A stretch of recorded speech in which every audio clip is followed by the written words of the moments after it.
Hello and welcome to Thinking Out Loud. I'm your co-host, Nathan Rittenhouse. And I'm your co-host, Cameron McAllister. In this podcast, we talk about the decline of Christianity.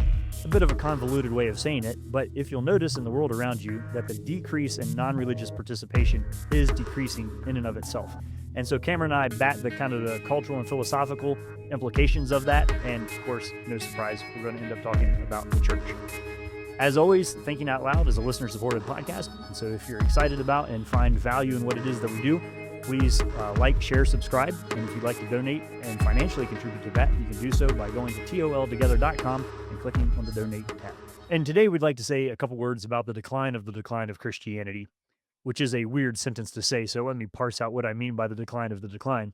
And it's largely this, I'm pulling this information, it's from Barna and Pew and other researchers, but Ruth Graham wrote an article in the New York Times that has some nice handy charts. So for those of you on Connect and otherwise, we'll post the links to these articles.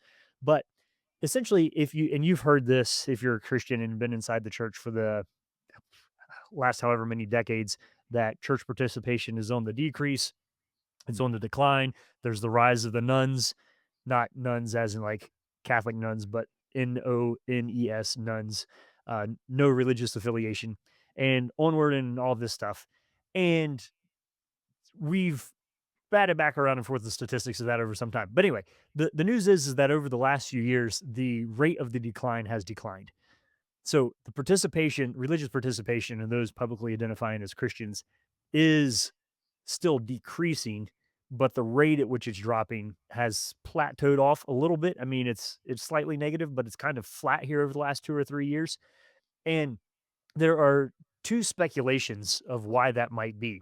And I'll throw them out there and then we'll get Cameron to give his reaction to it. One of them could be that you're essentially seeing the stripping off of a quasi-religious veneer, and that we're whittling this down to the actual American religious core.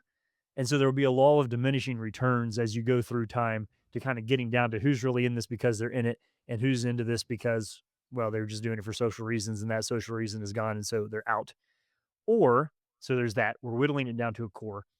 Or the other thought is that you're seeing a rise of the younger conservative, and for example, to say you're a young white male in America who's a conservative, does that inherently mean that you are Christian to some degree, or you would lump that all together? Uh, I, I, I think there might be problems to both of those models, and we can discuss those.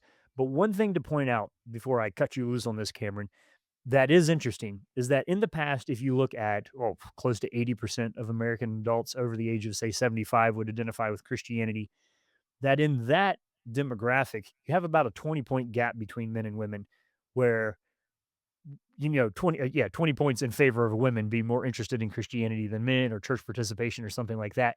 And then what's interesting is that gap decreases as you move into the younger generations. So that by the time you get to Gen Z religious participation, the male female balance of Christian participation in worship is the close. I mean, like we're talking a couple points different. So from 20 points to low single digits, pretty wild shift there of saying this is something new that we haven't seen in American religious experience before, that the male and female level of participation and interest in the young generation is borderline and nearing identical. So, Hmm. a couple things for your consideration and go. Well, here's one observation, and I am not a statistics ninja, so bear that in mind. But here's just an off the cuff reaction. I think we've noted already that there has been an interesting shift in the nature of questions that we receive as frontline ministers, as apologists in general. Mhm. And the Yeah. questions have moved away from evidential territory to more existential territory.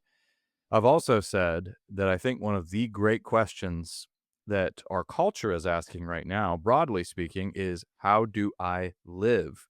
Now, that is stated in a number of different ways and it can be parsed in a number of different ways, but people want to know how to live. And so I think in particular, young people are beginning to look to faith traditions And so we could say some of the buzzwords here. People are really drawn to some of the more rooted traditions. There's another statistic out there, for instance, that is highlighting how the basically the difference now is that more men are being drawn to churches than women, and that is a statistical anomaly given the past kind of numbers. That's a new development, but they're going to churches that are ancient traditions, whether Anglican or Catholic or Orthodox. But so it's not just the structured or the rooted elements there, but people want to go to places where they actually do stuff that's different. Hmm. And I know that risks sounding trivial, but let's bore into that for a second. I actually want to get Nathan to chime in here too. So whereas in the past, I think, let's say the 1990s, a lot of Christian ministers who were answering questions or who were working with skeptics or on college campuses, I think they were very focused on providing those outside the fold with the kind of the contents of Christian belief. Here's what we believe, and then here's why we believe it. But now the questions are much more concentrated on, yeah, yeah, yeah, but what do you actually do? So, I mean, I think one very serious apologetic question from a lot of folks today is, what do Christians do? Think about this in the same way that you have, you have scores of influencers on social media, and they will rack up millions of views, not for giving you some sort of life altering information about the stock market or anything like that, or cracking the code of the happy life, but for a morning routine for, hey, I wake up, get my steps in, do a cold Well, plunge, here's my face routine. But in other words, what they do. So I think a lot of 12, people, 12 rules for life. 12 rules for life, making your bed, for instance, and all that. Now, do I think that these are just mundane, stupid activities? Actually, no, I don't. No, I don't. There is profundity there because habits shape us. So when you have church traditions, that have very exotic modes, exotic to our culture at least, modes of prayer that involves, prostrations, that, the Eucharist, all of these forms, actions, in other words. What do Christians do? Generally speaking, if this becomes, I don't know if I'm being clear here, but this becomes a little bit more clear sometimes if we look at another faith. So let's take Islam, for instance. Many people will know, I mean, devout Islam is, of course, structured. I mean, heavily structured by sets of practices. I mean, that encompass basically all pursuits of life, from how you dress to how you wash yourself. That kind of thing is seen in a new light today because people are searching for meaning and for purpose. So, all that to say, Nathan, all that to say, just on this initial observation, I've got some other thoughts about the conservatism piece there, but I want to get you to chime in here first. All that to say, I think it makes sense to me. I don't know about the, coming down to the sort of burning off all the excess till we get down to the core of the actual true Christians piece, but it makes sense to me that younger people who are, if the numbers, are to be trusted, the statistics and all of that, are desperate for purpose, for meaning, and for structure in their lives. Makes sense to me that they would be moving toward Christianity, religious practices that are thick practices, and also that they'd be moving towards something that is, quote, inaccessible.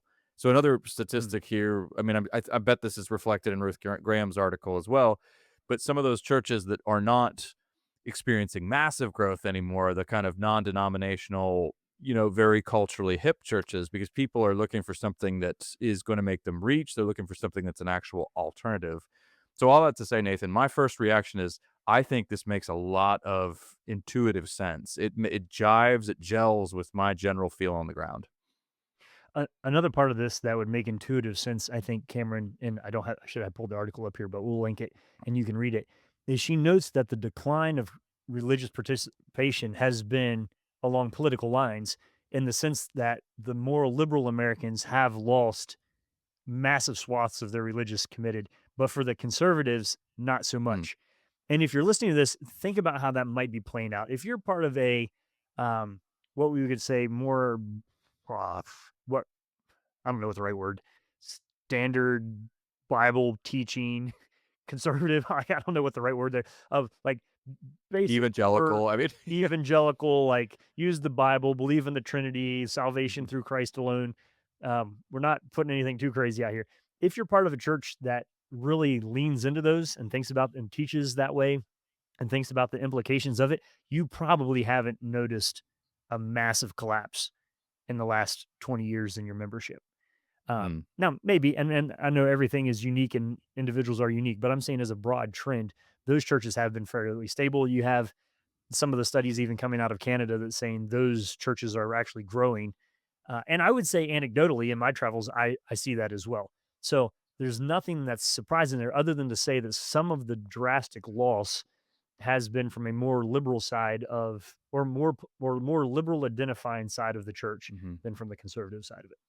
So yeah, Well, we see that. let's talk about conservative for a second. Now, we've done this before on the podcast because I think this is important. So when we say, I think there's a danger, first of all, because everything is so overly politicized right now. That just we just happen to live in a moment where that is the case. So let's just deal with that for 1 second. There are when we talk about conservative, we could either mean that in the political sense. So in that, a crude phrase there would be MAGA churches. You hear that sometimes. Journalists will use that phrase, and Yeah, that's not what everybody I'm talking about. and that's not what Nathan's talking about. So that's why I bring it up. Or there are theologically conservative churches.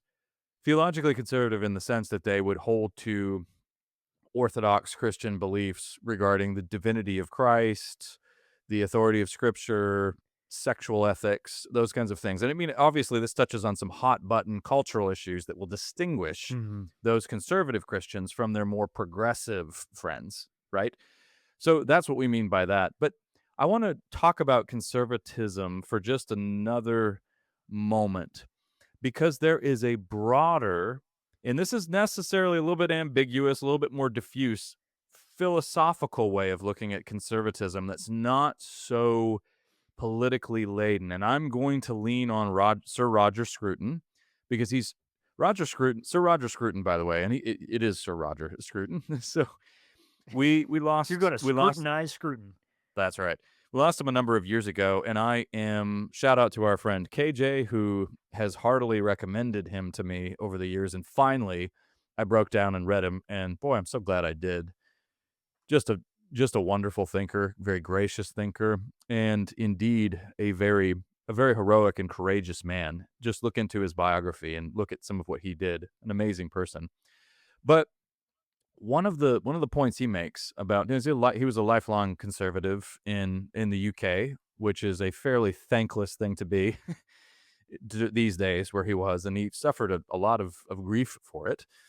But one of the things he points out was when somebody asked him, for instance, why is it that conservatism doesn't seem to have as much of an intellectual pedigree? Why is it that so many people who are more progressive or on the left just seem to be more smarter, have more credentials, that and so on and so forth? And he pointed out that makes a lot of sense because progressivism tends to be really heavy on theory, but conservatism necessarily looks a bit different wherever you go because it's very focused on the specifics. It's focused on the local conditions of where you are, and it's focused on but above all, it's focused on a value of conserving, protecting, and the recognition. He's not the only one who said this. I want to bring another interesting name in here in a second. His name is Nick Cave, the musician guy I've listened to for years and who has had kind of an interesting career arc here lately. But he says, and a number of people have said this, that one of the deep values of classic conservatism is the recognition of how fragile our institutions are, or how fragile or how hard it is to build something, and how easy it is to destroy something and tear it down. Can I Yeah, Nathan, I want to I hear you chime in there. so this is wild that you're talking about this because I was thinking about this morning, and I was trying to come up with an analogy of what does it mean to be conservative. And I think this fits with what you're saying. So here, imagine with me, a little thought project here. Imagine with me, you're hiking in the woods. So you're strolling through the forest on a road, and suddenly you come to a fence with a gate in it. And you have some options here. You can climb over the gate, you can open the gate and leave it open, You can open the gate, walk through it, and shut the gate behind you. I grew up in a culture where it was pretty well established that if you find a gate that's closed, you need to make sure it stays closed. And and so the conservative approach is to come up to the gate or to the boundary and say, "This gate is closed. Why is that? So is this to keep me out, or is this to keep something that's in there from attacking me? What is the purpose of this thing that somebody took the time to build a border here or a boundary around this area?" And so you can look at that, you can walk up to it and say, "Well, off with the restrictions, fling all the gates open. This is anti-progress." The more conservative approach is to look at that and say, "Yeah, maybe the gate does need to come down, but can we look at the broader implications of the original intent of this, and what does it do for me personally or the person who built it, or why is it there? Is this for my protection, for somebody else? What's the broader cultural implication of the decision that I make with this boundary?" And so I was playing with that idea as far as saying, that's not a broad theory. Hmm. That's not a progressive theory, but it is saying in the context and in the culture, why is this here? And so in my mind, you might have to help us make the connections there. Does my little thought experiment definition parallel what you were saying there? It does, because look at where we have been since the late 60s, or it's hard to date. It's hard to get a precise date here, but since the sexual revolution in the 60s and where we are today, we have been a nation of gate kickers. Essentially, we've been Ah, kicking down gates and boundaries and pulling off all restraints, all in the name of freedom and liberty and individualism. And to be sure, I think we need to be honest. There have been some real breakthroughs there, but by and large, where I want to loop this back to the question at the beginning of people who of this sort of interest in church on the part of Gen Z and younger people. So people who have been in a position to walk through some of the wreckage of this kind of just revolutionary fervor. Now, I don't want to speak in too dramatic of terms, okay? Well, I'm not talking about our nation doesn't look like, Russia in some of its worst revolutionary years or anything like that. But it has been punctuated by major unrest, civil and political, and it has been punctuated by lots of institutions being torn down in the name of freedom. And I think there is a growing kind of instinctive hesitancy in many people, and young people in particular, because they're beginning to recognize that fragility. And ah, so yeah. yeah, maybe you Well, want to w- take that I and run with it. here's a quote that I think you will love. So this is I was listening to some of the ARC conference Good stuff. talks, Me too. Yeah. discussions, whatever. Yeah. And so Mary Huffington was you said sexual revolution, it made me think of this, was on a panel talking about the sexual revolution.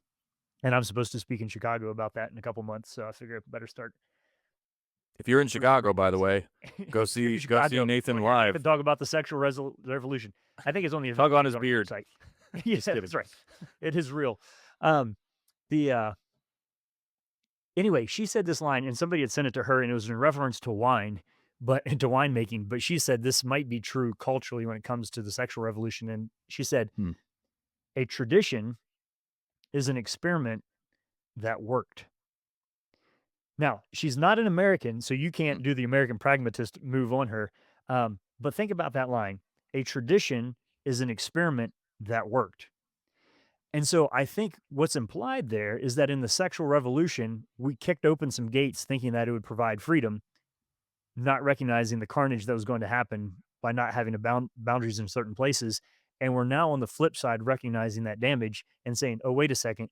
The reason that the original boundary was there was not because of maniacal, patriarchal God being mean and not wanting anybody to have fun, but because humanity has been experimenting with family structure and sexuality forever, and the paradigm in which we were functioning as, broadly speaking, I mean, but was there for a reason.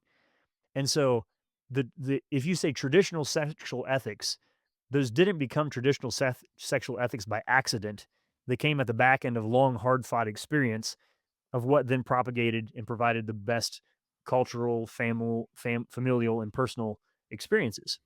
And so I think that that little phrase Mhm. has some purchase to it, that traditions are experiments that worked, can be pulled into this part of the conversation. Well, and that I mean, so let's apply that to, where it's obviously applicable to the church. Right. I don't know, a moral experiment that worked amazingly in a sense, the book that we keep drawing attention to, not by Spider-Man, but by Tom Holland, the historian. There's a day where that joke is I think I'm approaching this I think I've milked that joke for all it's worth, so probably last time I say that. But Dominion, I mean, in a sense, Dominion is about it's an epic, a sprawling epic about an experiment that worked and worked jaw-droppingly well. Again, I think there's growing recognition of that fact. Also, I mean, we can just note in passing that some of our esteemed intellectuals, Tom Holland among them, but are recognizing that. And that's again, that's part of that civilizational conversation about the civilizational value of Christianity. Those who recognize even I mean, even Richard Dawkins is sort of in this I don't know if we really want to include him there, but sort of in this category now, recognizing at least that he likes, cathedrals and some of the symphonies that came out of Mm, yeah. Christianity. I mean, that's something. It's not nothing, but So it's noticeable though, and without sounding a little too, just think through this as a thought experiment. Like if you went to your local public elementary school and you looked at the kids who lived with both of their parents and said please and thank you, the chances of them being from a Christian family are increasingly higher. So a lot of the things that we would have said would be traditionally, and I recognize there's wild diversity. So I'm not speaking about specifics. I'm saying in general. Um, I've shared this before. Somebody who is not a believer asked my mom one time, "How does your church prepare high school students so well for life?" hmm, We don't, that I know of. Like there isn't a system to it. But it is interesting that they could say, "Here's a markedly different outcome in the lives of 17-year-olds based on their." So at what mhm. point is there room to be like, okay, things go sideways in all of our lives. But by and large, for this group of people who are committed to this set of ideals, this does seem to be a more stabilizing, grounding way of living life that does seemingly have better relational and civilizational outcomes. What's the hesitancy there as a Christian to say that? Because I think, there's Well, always like arrogance, pride, all of that. And that's not what I'm saying. But I'm saying when the Tom Hollands of the world look at it and be like, mhm. yeah, this because we don't ever want to say that one way of doing something is better than the other. But I think we are coming into a generation of young people who are saying, like, yeah, but actually we probably should decide where we're going to Yes. anchor our ships. Yes, I mean, and from a political standpoint, because there's so much upheaval, we're in the position now once again to say, "Hey, all people are equal of equal value, but some Sure. civilizations are indeed better than others." And you can afford to be ambiguous about that or to say, "Oh, no, that's not true. They're all relative," when you're experiencing a high degree of societal stability. So postmodern kind of perspective where, But hey, see, Tom Holland would say you can do that when you're experiencing a high degree of subconscious cultural Christianity. well, you can't, yeah, because well, there are two pieces to it. On the one hand, you need a stable society, which can give you the illusion of, well, I mean, you just need comfort and convenience to be able to sit still in your study and make these prognostications about how everything, all societies are equal, some are different than others. But you also have a kernel of a kind of Christian conviction about the equal value of all human beings. Again, which is, if we Oh, back up, God. not something self-evident at all, not something that has been accepted down the ages at all. But no, I think, but when you approach times where there is unrest, then you recognize again, if you're recognizing that the frailty of human institutions and of the bonds that unite us as human beings, of solidarity, to invoke that word in the sense that James Davison Hunter is using it in solidarity, democracy and solidarity, deep human bonds of affection. When that's all under threat, then you begin to look more critically at some other nations. And you might see that they've got some kind of draconian policies regarding the population. And you might say, you know what? if that possibly there's the possibility that could happen over here. And you know what? I don't want to live in a country that looks like China right now, for instance, that's run the way China is. Or you can say, I don't want America to have a theocracy, as you see in some of these Arabic countries. And you may feel some degree of hesitation, but this is not a condemnation of the individual worth of human beings. It's a recognition that there are certain ways of living and certain ways of having a common rule that are indeed better than others. Better in the sense that what? Better in the sense that they promote human flourishing and help us to actually live well rather than living under coercion or manipulation. So there's that too. But I think, Nathan, the hesitation that you were talking about earlier regarding Christianity is I don't think right now, I think in the I think in the past this was the case, but we haven't been we are not in the habit of thinking of our way of living as Christians as evidence, as a Mm. clue to the veracity of Scripture. So I think Well, I okay, hear hang on about though, because yeah, and the reason for that is pick XYZ scandal that happened today, and the church hurt and people being sure. burned by. So I I quote the old saying, a cat doesn't jump on a hot stove twice.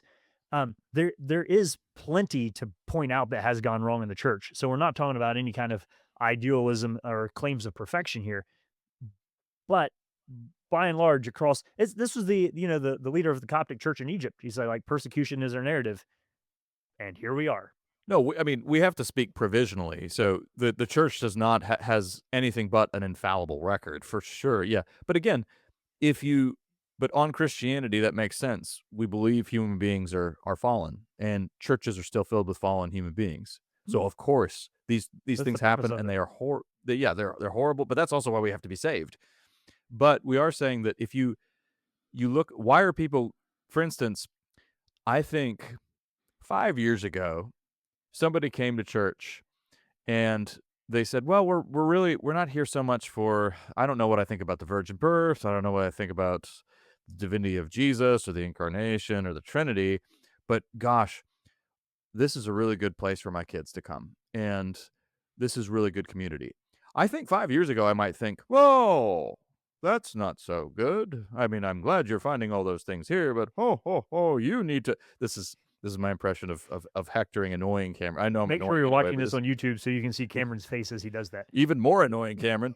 You should be, you should be convinced of the doctrine, and you should know you should dot all the I's and cross all the T's, blah blah. I don't think that anymore because I've come to now. I could be wrong here, so I'm. You can take this with a grain of salt, and I'd love to hear Nathan's response as well. But I think no, they're actually those function as evidence for I mean, that's a kind of a cumbersome way to put it, but that vibrant sense of community, the fact that you feel safe with your children here, that is a clue. Now, it's not everything, and ultimately, I would say you should get to the place where you say, "You know what? I do believe Jesus is Lord, and I do surrender to him, and he is my master." You ought to get to I mean, you need to get to that place if you're gonna become an actual Christ follower. That has to happen.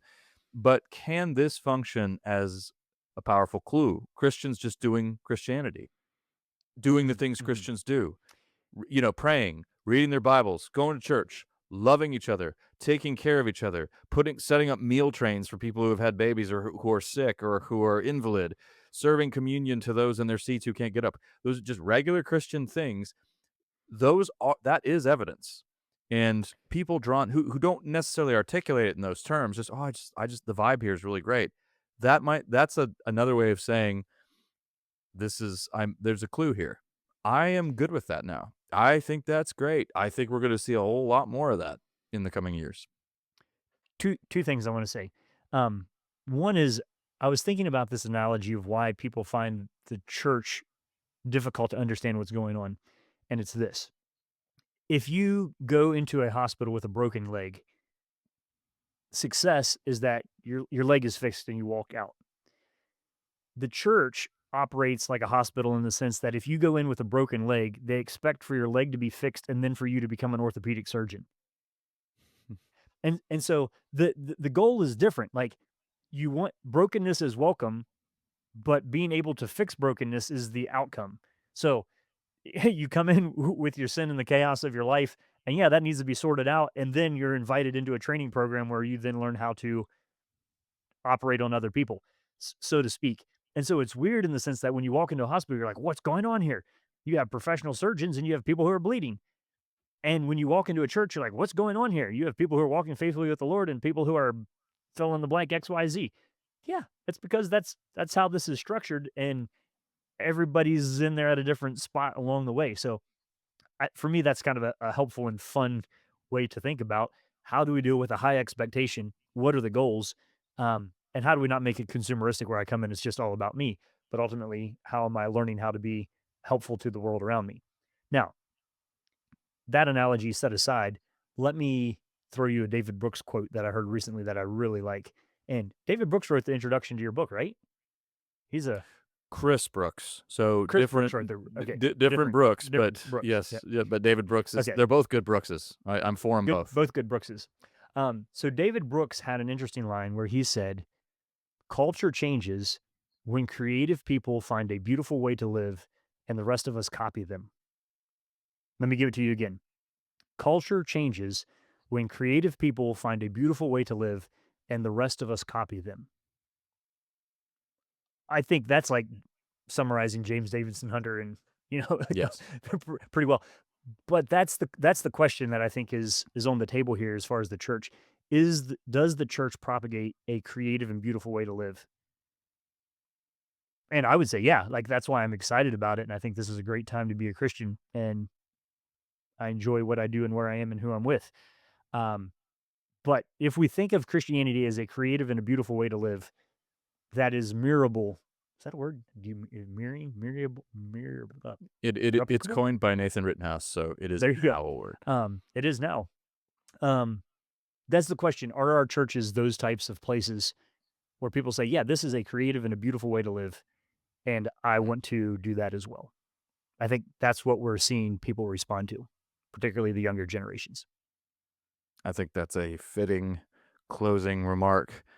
And thank you for that one, Nathan. And really, I guess, thank you, David Brooks. And yeah, that talk is fantastic. 15 minutes that you will not regret using. So go watch it. You've been listening to Thinking Out Loud, a podcast where we think out loud about current events and Christian hope. Thanks for listening to Thinking Out Loud. If you'd like to learn more about what we do, book Nathan or Cameron, or if you'd like to support us financially, whether through a one-time donation or on a monthly basis, you can do so on the donate page at www.toltogether.com. That's toltogether.com. And please consider leaving us a 5-star rating and sharing this content with your friends. It really does help.